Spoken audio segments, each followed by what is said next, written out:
Hello everyone, my name is Brian and welcome to this commentary request. I was requested playing Zhong Kui in Clash. It was a while ago, but I'm still playing it. Took me a while, but I hope you guys will enjoy this. This is instead of the Mage Monday. I didn't have any recordings laying around for any mages I hadn't covered yet, so that's the reason why I did it. So let's just play this match. I'm playing, just like I said, Zhong Kui in Clash. I'm going to go for the auto attack build. It's a build I enjoy a lot. And as you can see, I'm very sneaky. I'm not fat at all. It's not like you can see my cannon, my fireworks or my chopper behind that pillar when someone sees you. So pretty quiet, but we do see a few enemies. I'll just try to stack my passive up as fast as possible. And it's stolen. So, no red buff for us, I guess. It's a bit unfortunate. That's too bad. But I do have some juicy minion waves. All the juicy minion waves. Try to poke that Naja a bit. But as you can see, they are rotating. And I didn't realize their entire team rotated. So, rest in pieces. And here you can see, oh, that bounce. Beautiful bounce from the Yi. Double bounced and stunned me in place. Picked me up for the first blood. It's rather unfortunate to get first blooded, but you cannot let it get to your head. You must see it as a wake-up call to just focus a bit or stay aware of your surroundings a bit better. As you saw, there was really nobody around from my team, and their entire team rotated. Something I didn't expect, but since it's such a small lane, it's definitely a possibility you will have to take into consideration. You can see the Rom dash in. I can't really catch up with the Naja hitting my 2. I don't think it would have been enough, but it would still do a good amount of damage. They did pick someone up when I died, so it's about even, although they did get the bonus gold. But as you can see, the gold difference is so little. Can't really say it's a good advantage for them. Something that's very powerful for me against the enemy Kwang, as you may or may not noticed, I put my 1 on him, and that does stick damage over time. So if he goes invisible with his escape, he'll be visible again very fast because of that stick damage. Well, what does auto attack QE mean? It basically means you get Talkines. Talkines is very strong because of the fact that you have your sidekick. He also does an auto attack, and that also counts for the Talkines ring. So you have 2 Talkines procs at once every single auto attack. So that makes him very powerful. Even if you don't really want to do an auto attack build, I still recommend getting that as a second item, unless you want to stack a Warlock Sash. Then you definitely need to get the Warlock Sash as second item.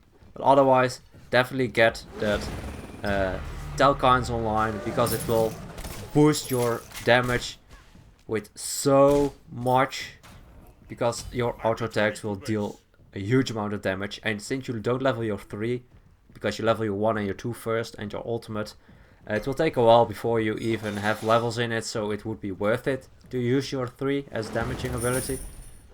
So that's also a reason why you should just never use it, unless you can, for instance, prevent Mercury's 3 or, for instance, Tyr's juggle. You can actually prevent it if you cast it just before he pulls you, you'll actually stun him out of his pull. So that's pretty interesting interaction. And as you can see, they dump a lot in our Ymir, and sprint was activated, but he was still not able to get out. And again, a lot of damage coming out from the Huyi and the Janus, so I do need to be a bit careful. I am a tanky Zhong Kui, but with the build I have chosen, I'm definitely not too tanky. The only tankiness I get is from my base stats and the fact that my passive grants me defense. So, heading back, getting that Talkines, and you'll definitely notes it immediately. They did change it a bit. Okay. It has more attack speed now. It has 30% attack speed. They lowered the damage from 40 to 35. So it's definitely worth it because you can do you will get more auto attacks because of that attack speed, and it will provide a bit more power. They did remove the health, so actually it's 30 damage as you can see here. Still good amount of damage, especially because it procs twice with my auto attacks. I did not use my beats there. Sometimes the Naja will use his sash, his 3 on you to try and get that damage on you. Try to force your beats, because usually when a Naja uses his 3, he will use his ultimate. I wasn't too afraid of his ultimate, so I did not use it.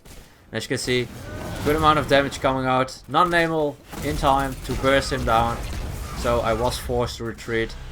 Do need to be a bit careful. I throw out my one and just save myself. They are able to pick him up, so definitely worth it. He went for me, and well, even though I don't have any stacks, so I'm not too tanky, I was able to hide behind the pillar enough for my team to protect me. So that's just great. They are really hurting me, so I am going for that Urchin. Provides me some health, protections, and it can stack it up in the game. So it's definitely something that can be very good to pick up. I definitely like it a lot on Zhong Kui because the tankiness does provide him to go in even more aggressive with his passive damage as well. And since all your damage is pretty much close range, you definitely need something to get close. And as you can see, I put my 1 on him. I'm not using my 2, I use the 1 to slow him down so I can hit my autos even easier for that enormous bonus damage. And as you can see here again, my regular auto attack does 44 and my other auto attack does a bit reduced, 50% actually, and they both proc Telkine. So it's definitely about with Telkines you double the amount of damage you can do with your auto attacks, which is just extremely powerful. I really like it. It's a fun way to play Zhong Kui. Just because he's so versatile, you can build almost anything on him and it will work out. Even if you build him extremely much health, even then you can really get away with it. The only thing I don't really like on Zhong Kui is just damage. The reason for it is because you don't have enough tankiness in that way to do anything about it. Nice. Okay, so our Ram was able to dodge Janus' ultimate, so he did survive. We do need to be a bit careful. Never mind, the Ao Kuang is dead. Ao Kuang, I was in executor range, Ao Kuang was not able to go for it. I could have beated it, so, but it still does damage, so probably would finish me off anyways. But it's definitely something that's fun to do, is use your beats on that execute. You can prevent that execute entirely from happening by just beating it. There are more things that can prevent it. For instance, current cleanse can actually prevent it. Gap shield. Every single cleanse ability can prevent it. It's a bit of a clunky ability, the execute of that Ao Kuang. And when we are talking about the devil, he has come to us. Ooh, he's fast. Sometimes I forget the movement speed he gains from that combination with his chains. The more he chains, the more movement speed Ares will get, because he steals it partially from his enemies. I am heading back though. I do need to get that Urchin online, and when I get it online I can stack it up. They changed it a little bit. They reduced the base stats with 10 and those additional 10 protections you can get with the stacks. So the stacks are more important with the Heart of the Urchin as it is now than it was back then. And that's just because, well, I think they like it a bit better as a stacking item, or maybe they thought it was a bit too strong picking up it immediately, just for the 45 protections from both sides. So you do need to work a bit more for it. But since it's Clash, it's definitely a good thing to pick up. There are some modes where it's in Conquest it's a bit 50-50 if you want to pick it up or not. Depends on how well some fights are going or how much you are team fighting. Because if you're not, then it's a bit difficult. Ooh, erased. So he really was destroyed in just a matter of moments. But they will pick up Rom with that Ares ultimate, it's guaranteed. I tried to save him by moving forward aggressively, but it was not enough. And as you can see, Ao Kwang actually gets away, so well played on him. I did miss an auto, so it's actually my fault that he was able to get away. And he actually gets back in and finishes me off, so that was rather rough. If I didn't miss that auto attack, he was dead to begin with. He couldn't have finished me off. Maybe I've survived a little bit longer. Probably would have been dead anyway. I had so little health. I'm definitely sure that the Hoyi and the Janus both would have went for me. I'm going for the Demonic Grip next. It also procs on your secondary attack as well as your first attack, so it will shred those protections. Pretty nice. They did change the Demonic Grip a bit, so it doesn't remove any base protections, but since they do have a lot of, well, two of them have magical protection and one of them has the hardwood, so if they are around him they will get additional magic protection as well. So it will work out anyway. I could also go for Spear of the Magus, also a very good item. I kinda wanted to stack those, but I still got one. Always look on the bright side of life. But yeah, that's something that can be annoying a bit if you're a Zhong Kui. Getting those stacks online will help you a lot. It will give you additional protections in your ultimate as well. In your ultimate they get doubled, so the amount of protections you have to begin with will help out a tremendous amount. You can see 6 stacks from a wave, definitely something you want to have happened. Be right back. Be right back. We are ahead, you can't really see it on my score, and that's just because I have 9 assists, so a bit unfortunate, but not a big issue. So I'm playing a bit cautiously. I'm alone in this lane, and I tried to out-damage the Hoyi, and definitely not something I should have tried, especially with the Janus being there as well. They forced out my beats. I won't have that for the Ares ultimate. I'm picking up Sprint. I think it will help out a lot. They do have some good slow abilities. Naja's Ring Toss, Chains from Ares, the Threshold from Janus, so a lot of slow abilities. You do want to counter with that Sprint. I am rotating though. My team is pretty low, they might go for it. I do need to be a bit careful. As you can see, I'm very sneaky fat man, and I forced out a lot of them. They used their sprint, so that's in one way a win. And they also used Naja's ultimate to get out. I did know Naja had no real great escape potential, because he also used his 3, so he couldn't really stun me in any way.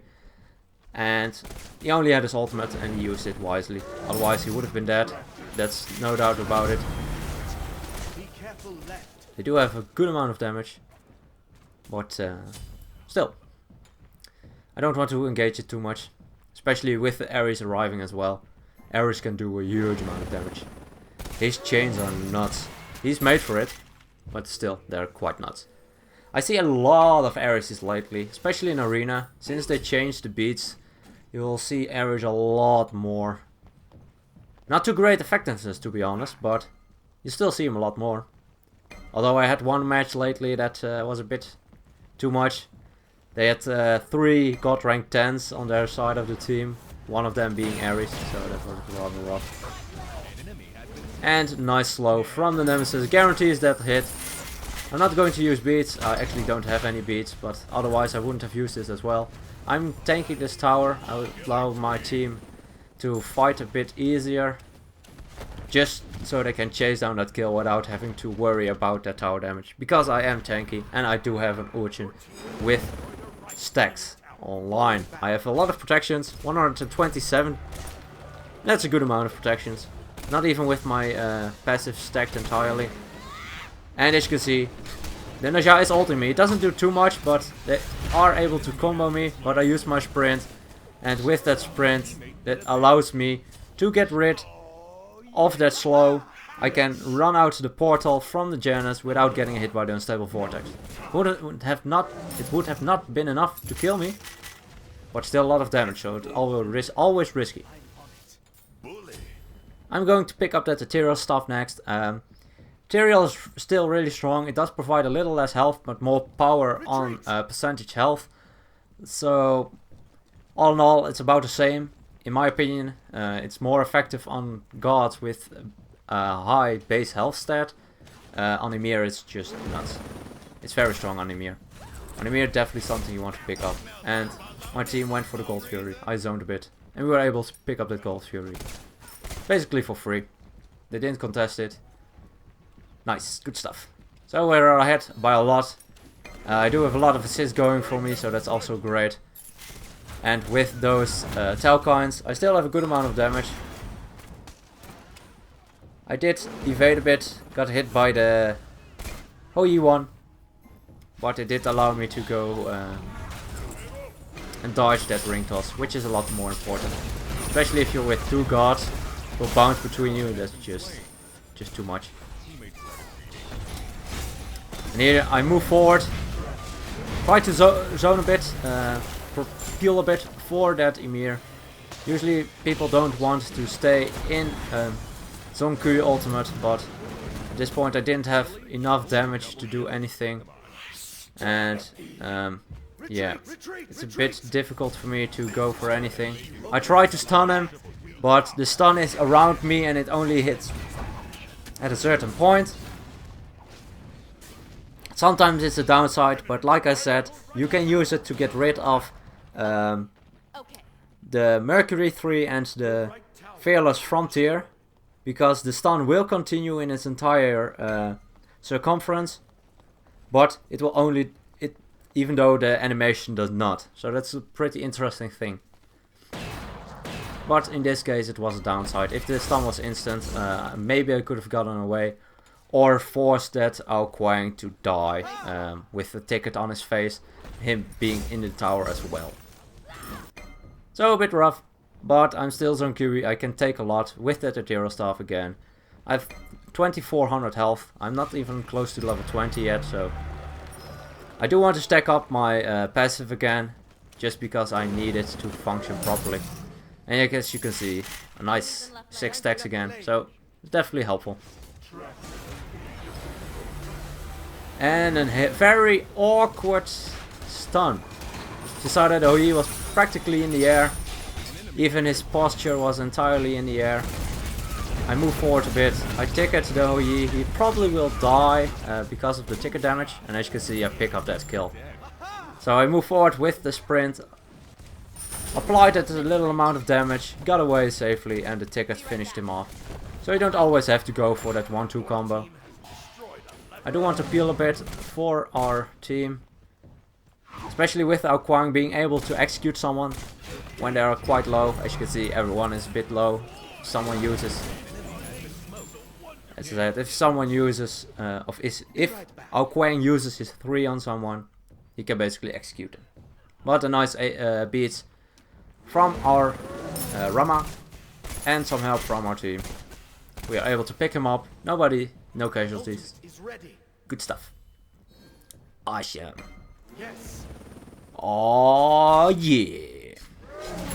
Waiting a bit. It's always best to share some gold, especially if you're not level 20 yet, because the gold gets split in half, but the XP is actually more in your favor. If you add all the experience you get from those creeps, it's better to share them with more people. So that way you'll get more experience in total.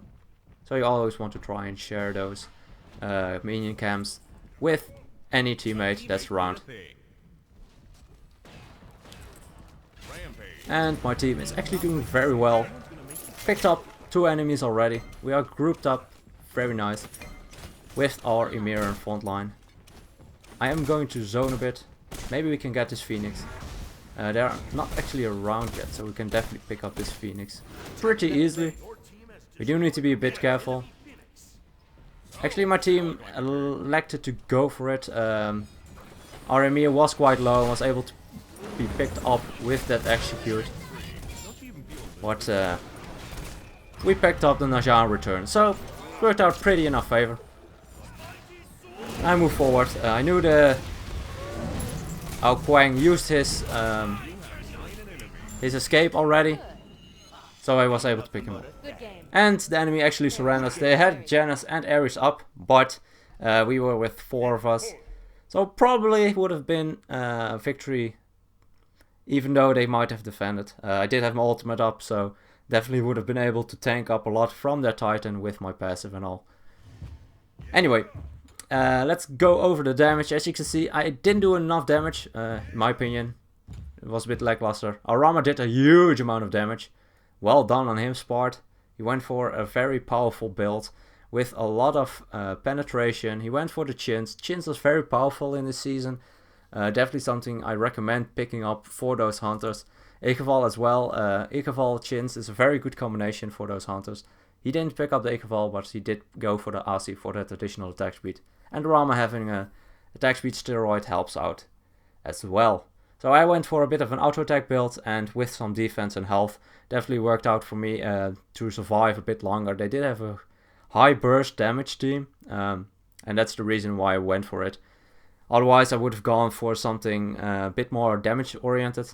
For instance, if you want to go all out auto attack build, then you can also get Spear of the Megas to reduce their magical protections to basically 0 and get an Hastened Fatalis to just run around doing auto attacks. It's quite fun to do. You should definitely try this sometimes if you feel like it. It's a fun build. I went for a little bit different build. Still basically basic attack oriented, but it's fun to do sometimes. You can also build him damage oriented with his abilities. Definitely. You have 4 damaging abilities, high burst damage actually. So that's also something you can go for. But this game I elected to go for as an auto attack build. Anyway, I hope you guys enjoyed. If you have any other requests, please let them know. And as always, good luck, have fun, and I'll see you guys in the next one.